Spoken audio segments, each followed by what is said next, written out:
Ya. La última materia que estábamos viendo era de estadística y era un conjunto de datos que teníamos, a ver, no, no, más, más, ya, estábamos, esta era. Teníamos estas dos tablas que mostraban calificaciones de dos cursos y el profesor de ciencia tenía que elegir a uno de estos dos cursos para representarlo en que era una Olimpiada de Ciencia. Entonces, nosotros habíamos en el Excel, yo les había enseñado cómo calcular la, el rango, por ejemplo, que aparece aquí, la desviación, todos los datos, las medidas de dispersión, que eran y también, bueno, la de tendencia central era la media. Sacábamos la media, el rango, la mediana, la desviación media, la desviación estándar, la varianza, todas esas cosas. Entonces, lo último que estábamos viendo que no alcancé a mostrarles, parece, o de paso nomás, fue el coeficiente de variación. Eso fue lo que faltó. Entonces, aquí teníamos que el rango de los dos cursos, en el primer curso el rango era 6 y el rango del curso B era 5,1. El promedio y la desviación media, con esta fórmula se sacaba la desviación media en el Excel. Esa era la fórmula. Y ahí el curso A tenía un promedio de 4,7 y una desviación media de 1,21. En cambio, el curso B tenía un 4,9 de promedio y una desviación de 1,12. O sea, aquí la desviación era menor, significaba que los datos eran más homogéneos, eran menos variados, estaban más cerca del promedio. Y aquí también el promedio es un poquito mejor que el del otro curso. Así que la verdad es que el curso B está mejor. También sacamos la varianza que era esta, y la desviación estándar, que era la raíz cuadrada de esta. Y también se repetía la misma conclusión, se reafirmaba lo mismo, que eran los datos más homogéneos en el curso B, en el curso A eran más heterogéneos, más dispersos. Y también vimos, alcancé como parece un poquito esbozarle lo que era el coeficiente de variación.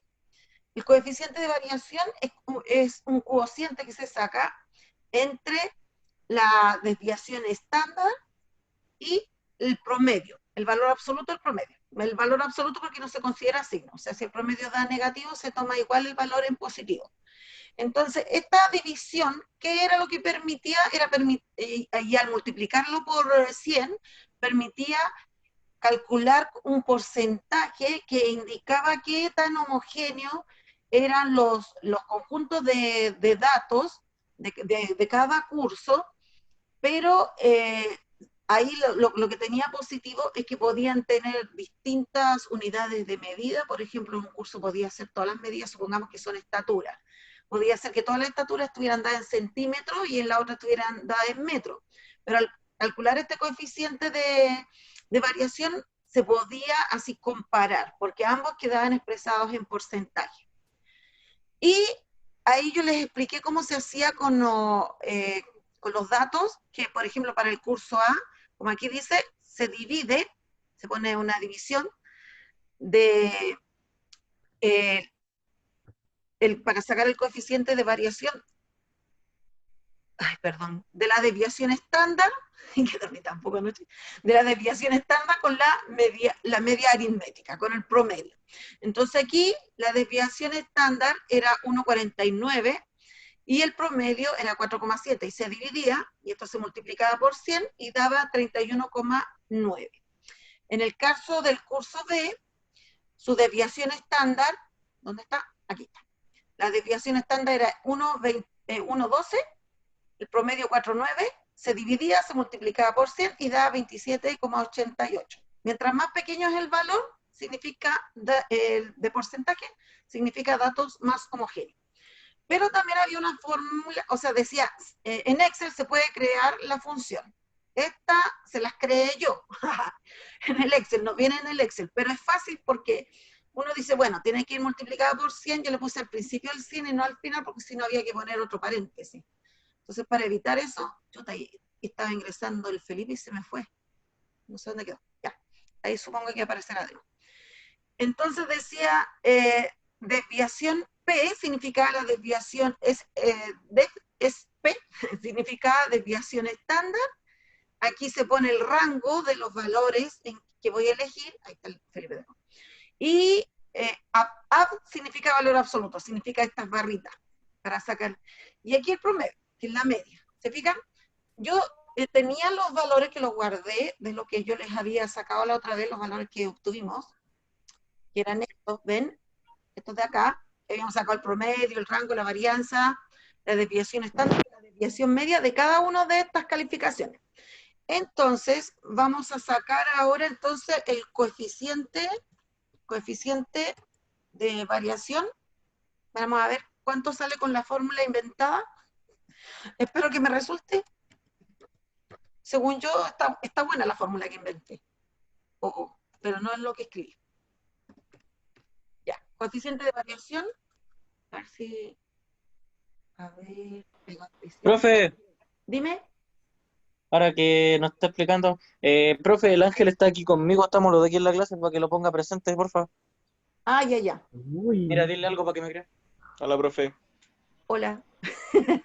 Están juntitos. Mm. Rubén Gay. Oh, bueno, No. no, yo ¿Te no pones puedo. celosa? Sí. Vamos a tratar de copiar la fórmula para no tener que escribirla porque es media larguita. No me gusta.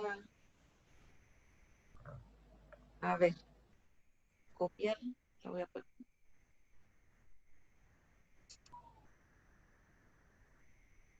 La voy a tratar de pegar, porque no quiero copiarla toda, sino voy a tener que pegar. Copiar uno por uno. Ahí sí. Ya, aquí tenemos que poner el rango. O sea, en cuál vamos a elegir los datos. Ahí.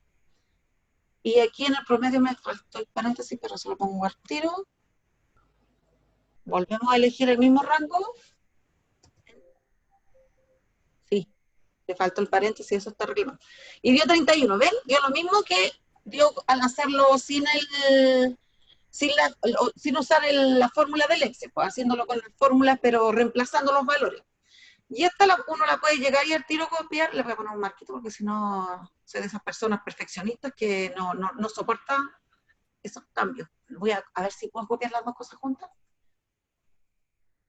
Mire, me copió al tiro la fórmula, ¿ven? Aquí no copió el valor, pues copió la fórmula. Qué inteligente. Y sacó 27,7 y esta 31,8, que fue lo mismo que nos salió usando los otros valores. ¿Era aquí?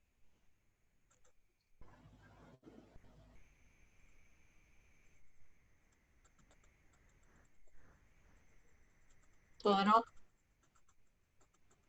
Ya ahí está. ¿Ven? Y ahí está. Era 31,9 y 27,88%. Y esto significaba que mientras el coeficiente, mientras menor es el coeficiente, significa que los datos son más homogéneos, y si en cambio es mayor, significa que son más heterogéneos, están más dispersos. ¿Cuál curso iba a elegir? Obviamente tiene que elegir el que tiene los datos más homogéneos, ¿cierto? Así que va a elegir el curso B, porque tiene los datos justamente más homogéneos. Con los resultados anteriores, ¿qué decisión debe tomar el profesor? Argumenta tu respuesta. Bueno, ¿qué tiene que elegir él? ¿Qué más quieren? Debería elegir el curso B, ya que en la media es más representativa al tener calificaciones más homogéneas, ¿sí? Y esto era lo último, parece. Sí. Entonces ahora vamos a entrar a las probabilidades, que es una materia que a mí la verdad es que me gusta harto. A ver.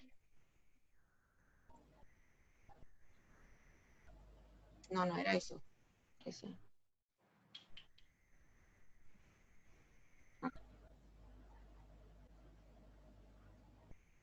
Ahora sí. Ya, toma de decisiones aplicando probabilidades condicionadas. Ustedes conocían las probabilidades así como de forma normal, no condicionada. Como dice la palabra, es porque van a tener una condición. Así por eso se llama condicionada. El objetivo de la clase es comprender el concepto de probabilidad condicionada y aplicarlo en la toma de decisiones. Vamos a partir con un ejercicio simple, para que no se estresen. Dice, analiza la siguiente situación y realiza lo solicitado. Se extrae en una bolita al azar, aquí vamos a poner al tiro la urna, esa es la urna con la bolita, y dice, de una urna que contiene 10 bolitas, estas bolitas están enumeradas del 1 al 10, ahí se ven. Como se muestra en la imagen, si se sabe que la bolita extraída tiene un número mayor que 3, ¿cuál es la probabilidad de que sea par? Ustedes lo que nosotros hacíamos en otras ocasiones era que sacamos, por ejemplo, la probabilidad de que sea par. Entonces, ¿cómo lo hacíamos? Decíamos, a ver, ¿cuántos pares hay acá? ¿Cuántos números pares? Entonces decíamos, ya, está el 2, el 4, el 6, el 8 y el 10. Esos son los pares, ¿cierto? Entonces, uno decía, hay 5 casos favorables de un total de 10 bolitas. Entonces son 5 décimos, 5 de 10, se simplifica por 5 y les da un medio. Lo cual es bastante lógico porque como son 10 bolitas, la mitad son pares y la otra mitad son impares. Así que todo bien. Pero acá la diferencia es que les dicen ya en la condición que ya saben que es un número mayor que 3. O sea que ya no se está usando todo el universo de las bolitas que aparece ahí.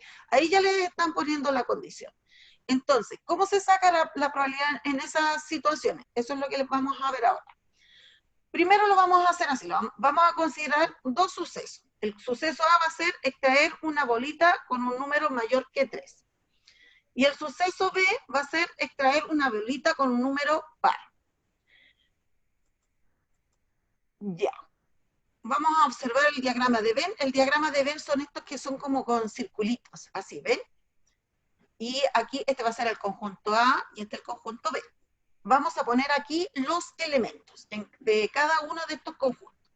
El A, que habíamos visto antes, eran, si no me equivoco, a ver, sale, a ver, mayor que 3, ya, mayor que 3. En este conjunto, que sería el A, ¿qué números tendrían que ir de la urna? Recuerden que la urna está numerada del 1 al 10. Pero el conjunto A dice que son números mayores que 3. ¿Qué números tendrían que ir aquí? A ver, díganme algunos. Cualquiera. 4. 4, ya. Ah, 4. Ahí está. ¿Cuál más? ¿Mayores que 3? Díganme otro, po. El 8. El 8. Ah, no, pero es que va a salir el 5, no va a salir el 8. Ya, el 5, el 6, el 7, el 8, justamente, el 9 y el 10. Estos son del conjunto A porque estos corresponden a los números mayores que 3. Y el suceso B consistía en que fueran números pares de la urna. ¿Cuáles eran pares? Estos que están al medio son todos pares. El 4, el 6, el 8 y el 10, por eso quedaron en el medio, porque son en común para los dos conjuntos. Por eso los puse aquí, ¿ya? Pero además aquí falta el 2. El 2 también es parte del conjunto B. ¿Se fijan? Entonces, esto ya está conteniendo aquí todo el conjunto A, todos los elementos, todos los números que son mayores que 3, y el conjunto B está tomando en cuenta todos los números que son pares. Y el 1 y el 3 quedan fuera, no participan en el juego, porque no cumplen con ninguna condición, ¿ya? Hicimos los diagramas de B, entonces después dice, calcula el cociente entre la probabilidad de A inter B y la probabilidad de A. Ya, la probabilidad de A inter B son los casos favorables que serían los que están en la intersección son los que quedan así en común. Eso es A inter B, o sea, serían estos elementos, el 4, el 6, el 8 y el 10. ¿Y cuántos elementos son? Son 4, de un total de 10. Y dice que hay que dividir esta probabilidad, que la primera sería 4 de 10, con la probabilidad de A. La probabilidad de A era todos los números que son mayores que 3. ¿Cuántos elementos son? A ver, contemos. Serían 1, 2, 3, 4, 5, 6, 7. Serían 7 de un total de 10. Eso es lo que tengo que poner. Entonces pongo la respuesta, la probabilidad de que sea par, dado que el número es mayor que 3, eso es lo que puse ahí, yo les traduzco, es entonces la probabilidad de la intersección quiere decir que sea mayor que 3 y que sea par, ahí estamos hablando de esta parte, dividido, por eso ahí dice cociente, o cociente se puede decir de las dos maneras, de que, uy, me sale un paréntesis de más, de que sea mayor que 3. Entonces, arriba sería, como les decía yo, 4, porque son 4 elementos los que están en la intersección de un total de 10 elementos, que son las 10 bolitas. Y que sea mayor que 3 son 7 elementos, porque si los contamos acá, son 7 elementos de 10. Ahora, esta división, si ustedes recuerdan, se puede, cuando ustedes dividían dos fracciones, lo que se hacía era multiplicar cruzado, o lo otro que se hacía era como dar vuelta la segunda fracción, la girábamos, poníamos la inversa. Entonces yo lo voy a poner como la inversa, así, ¿ven? Esta es la de arriba, y esta de aquí la di vuelta y la convertí en una multiplicación. ¿Para qué hacer eso? Porque ahora estos 10 de aquí se pueden simplificar, ¿se fijan? Ustedes aquí pueden tachar este con ese, y se pueden ir. ¿Y qué les va a quedar? El 4 y el 7. Eso quiere decir que la probabilidad de que me salga par, dado que es un número, sabiendo que ya es un número mayor que 3, es 4 de 7. Lo cual es bastante lógico, porque si fijan ustedes, ahora ya el universo para elegir ya no van a ser 10 bolitas. ¿Por qué? Porque hay que descontar el 1, hay que descontar el 2 y el 3, porque porque los números son mayores que 3. Así que son 7, van a ser 7 los elementos en total. Entonces van a ser 4 de un total de 7 elementos, no de 10 como era en el caso de no tener la condición. Ya, la definición entonces de la probabilidad condicionada es así, se define de esta manera. La probabilidad de que ocurra un suceso B, dado que ocurrió uno A, se calcula haciendo la división entre la probabilidad de la intersección de los sucesos partido por la probabilidad de A. De ahí les voy a hacer otro ejemplo y se los voy a explicar como un método como que sea más sencillo, porque esto que pasó aquí, que se simplifican los 10, pasa siempre. Entonces, aquí se puede simplificar esto, no es necesario poner como, digamos, la probabilidad en sí, sino que se pueden poner cuántos son los elementos de que se dé el suceso de la intersección, que serían 4, partido por los elementos del suceso A, que sería como en este caso mayor que 3. Entonces sí, como que uno se evita esta parte de hacer la división que generalmente complica, porque hay que hacer esta parte, después esto, después simplificar. Entonces uno se evita como esos pasos. ¿Explica? Ya, a ver, vamos a poner otro ejemplo. Dice, se extraen al azar 2 cartas de una baraja española. ¿Cuál es la probabilidad de obtener 2 reyes? Ya, la baraja española es la que tiene basto, espada, copa y tiene oro, ¿cierto? Es la clásica, ¿cierto? Claro, la clásica. ¿Cuántas cartas tiene? Porque no, es que hay una nueva que ahora viene el 7 y el 8 y el 9, parece. Ah, claro. O sea, el 8, el 9 y el 10. Esta está hecha con la clásica. La clásica, ¿cuántas cartas tiene en total? No, 42 parece. No, es que el 12 vale 10, el 11 vale 9 y eso. No, pues son 40 entonces, pues, porque son Sí. del 1 al 7, después viene el 11 que vale viene la sota, que vale por 8. Después viene el caballo, del caballo, que vale 9. El 11.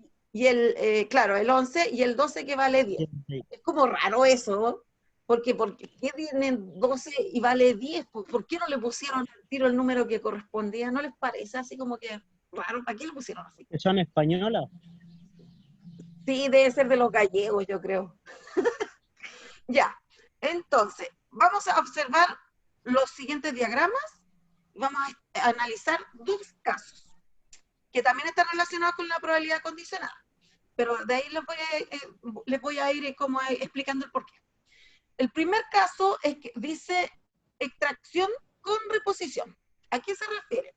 Que yo voy a elegir 2 cartas del mazo, saco una, veo si salió un rey, porque la probabilidad de que salga un rey, pero devuelvo esa carta y vuelvo a sacar de nuevo del mismo mazo con la carta que volví a incorporar, la segunda carta para ver si me da rey o no me da rey, ¿me entienden? En cambio, sin reposición, ¿qué significa? Que saco una carta, no la devuelvo, no la repongo, y de ahí saco la segunda carta. ¿Se fijan? Esos son los 2 casos. Vamos a analizar el diagrama de árbol de las 2 situaciones. Ya. Estamos en el primer caso. La probabilidad, vamos a ver, de que estamos sacando una carta nomás, ¿ya? De que salga rey.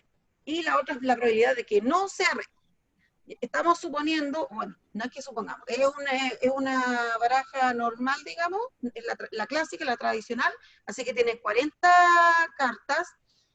¿Y cuántos reyes son los que vienen? 4. 4. Entonces, la probabilidad de que salga rey, ¿cuál sería? Son 4 de 40.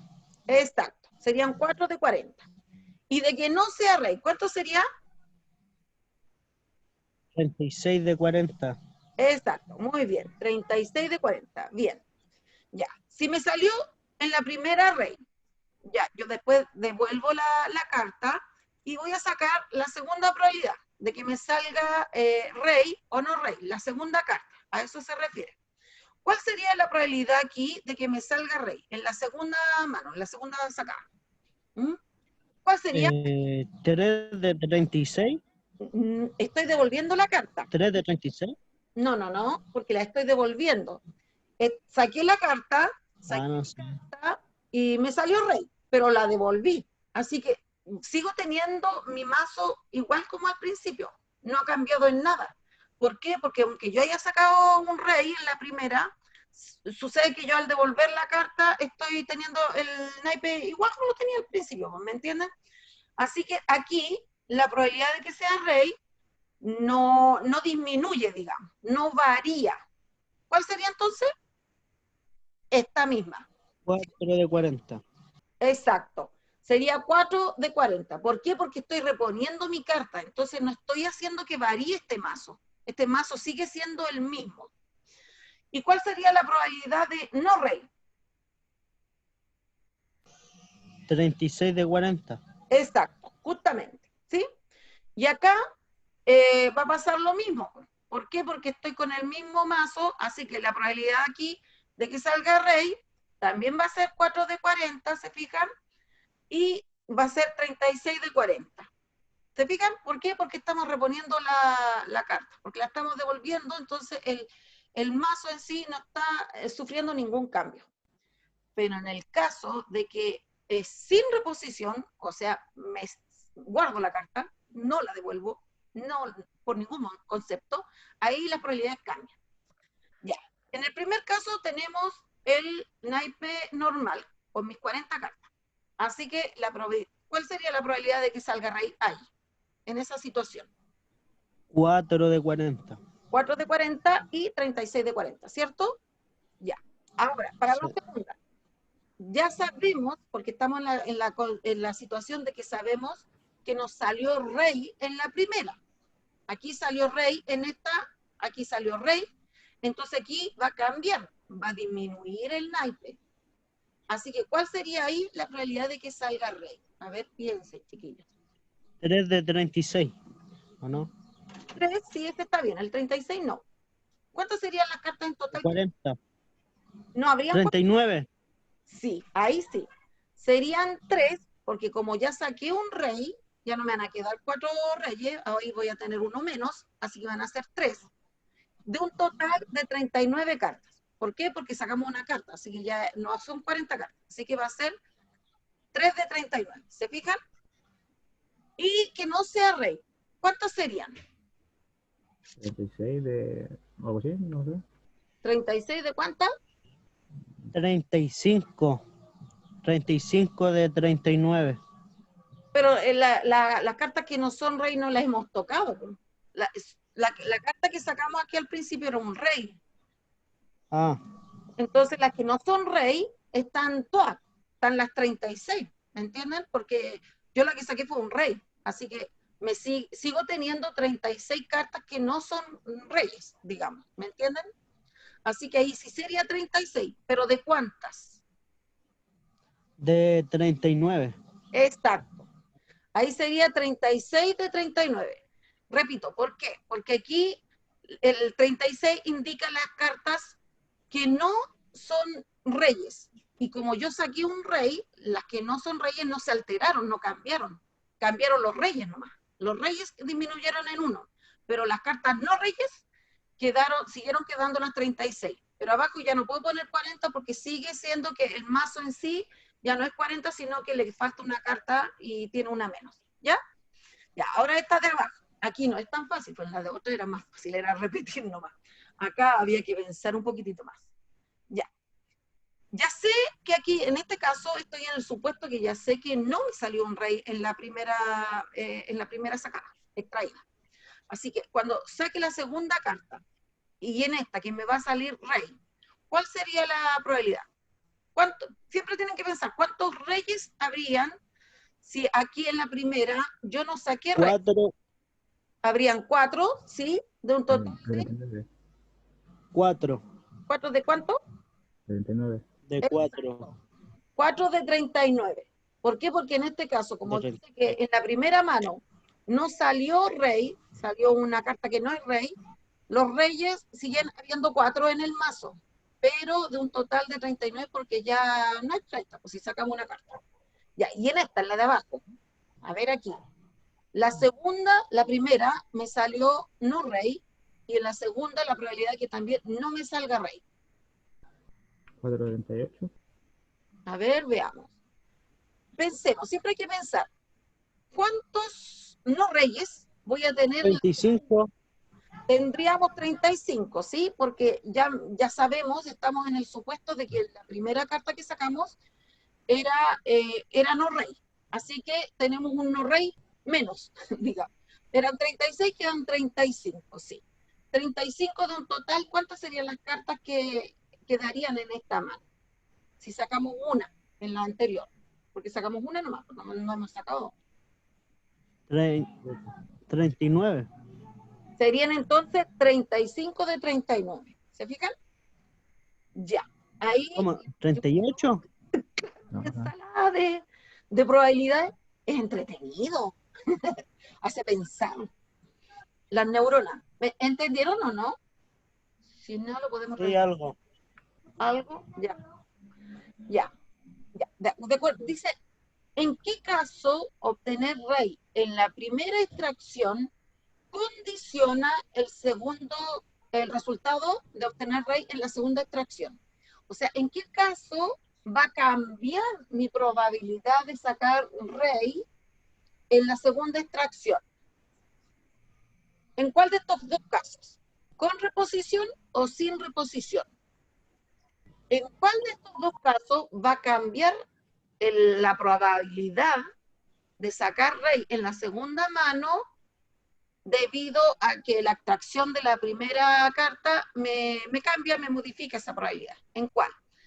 ¿Con reposición o sin reposición? ¿En cuál lo condiciona? ¿En cuál lo cambia? Cambia las probabilidades. ¿Con o sin? ¿En reposición o no? Sin reposición. Cuando hay sin reposición, ahí se condiciona. Ahí va a cambiar. Porque ustedes vieron, pues miren, acá. No.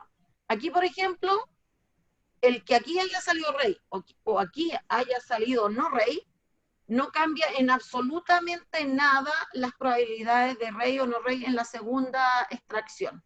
¿Se fijan? Entonces aquí no está condicionando nada. Es como que no hiciera nada, ¿entienden? No afecta. En cambio aquí sí, aquí cambiaron todos los valores.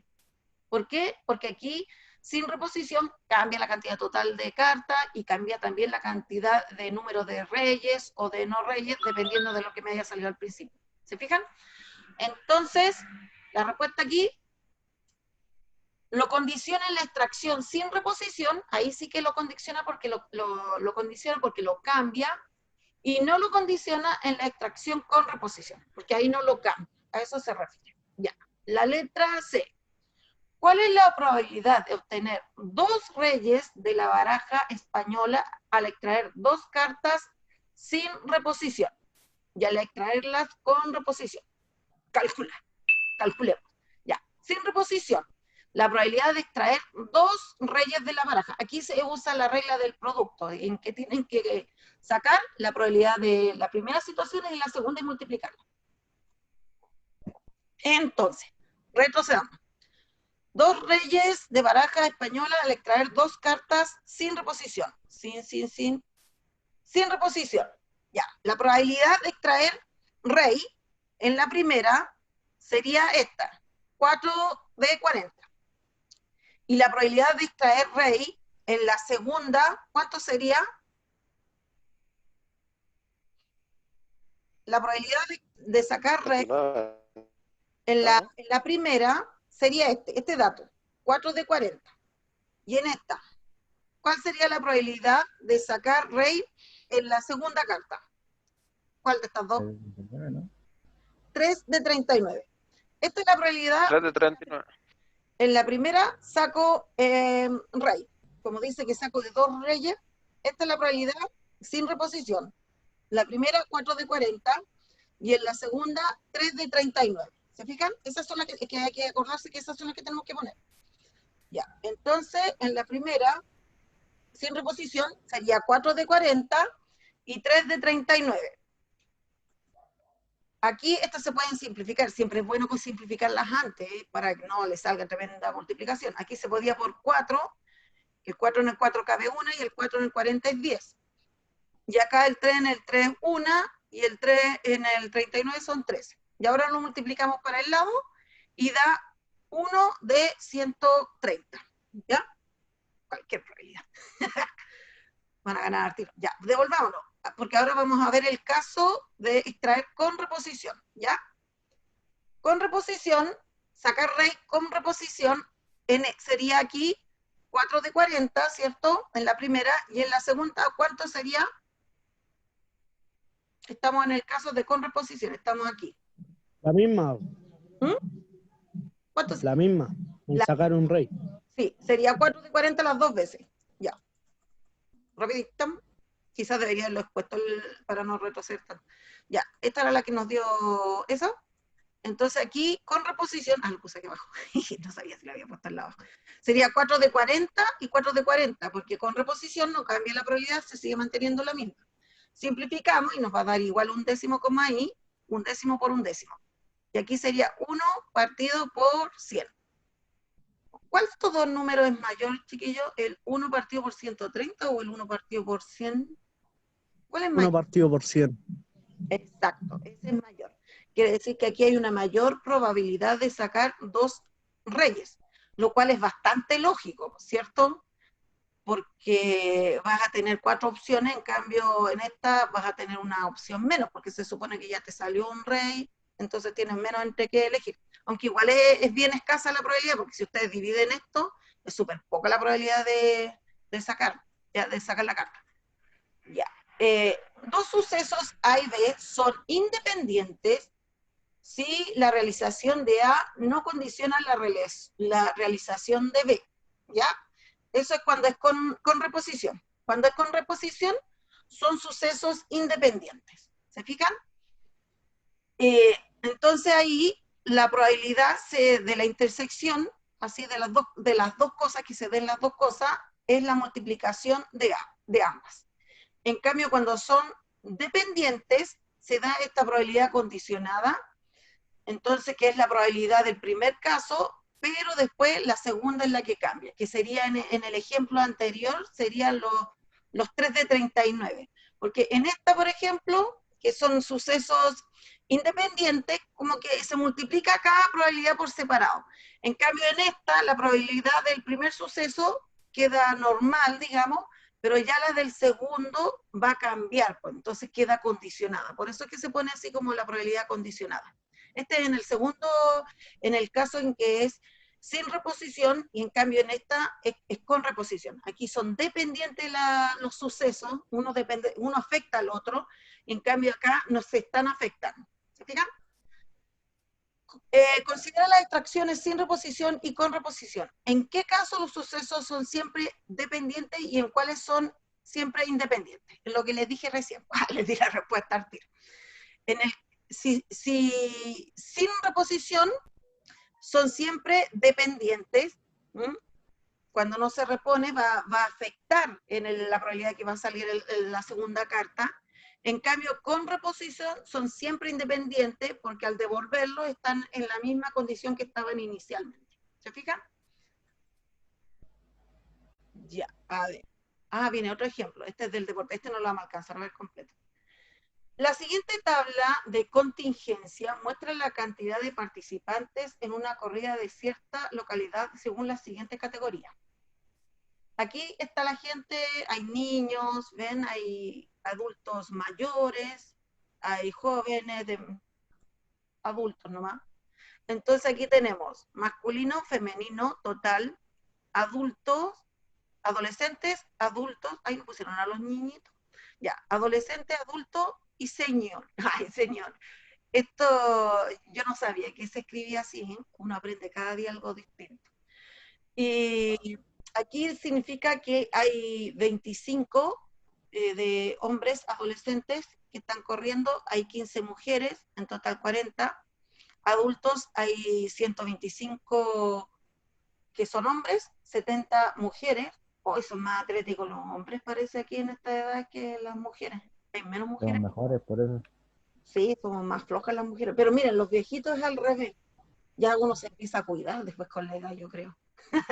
Aquí, en la edad adulta, digamos, hay 75 hombres y hay 90 mujeres, ¿ven? 165. Pero aquí está como donde está más concentrado. Y aquí, esta ya es la suma total de hombres y de mujeres que están participando, y este ya es el total de todos los que están participando. Aquí están puestos estos totales de acuerdo a si son adolescentes, adultos o senior. Ya. Después, ¿qué dice? La tabla de contingencias son aquellas en las que se resume la organización de la información según datos o más criterios. Estas tablitas, chiquillos, son súper útiles. De repente, si a uno no se la dan en un problema, es bueno hacerla. De hecho, hay un problema aquí que después vamos a ver en la próxima clase porque no vamos a alcanzar, en que no viene esta tabla que aparece aquí. Entonces ahí la vamos a tener que confeccionar. Y no es tan fácil confeccionarla, pero ustedes son tan inteligentes que yo estoy segura que lo van a poder hacer súper bien. ¿Ya dicen? Ya. A ver, no vamos a alcanzar mucho, pero a ver. Si se elige una persona al azar, calcular la probabilidad de que sea una corredora sabiendo que pertenece a la categoría señor. No puse el tiro de la respuesta. Ya. La probabilidad de que sea corredora. Mujer. Corredora es mujer, ¿cierto? Ya, tenemos aquí las mujeres. Y que sea de la categoría senior. Si es senior, ¿cuántas serían?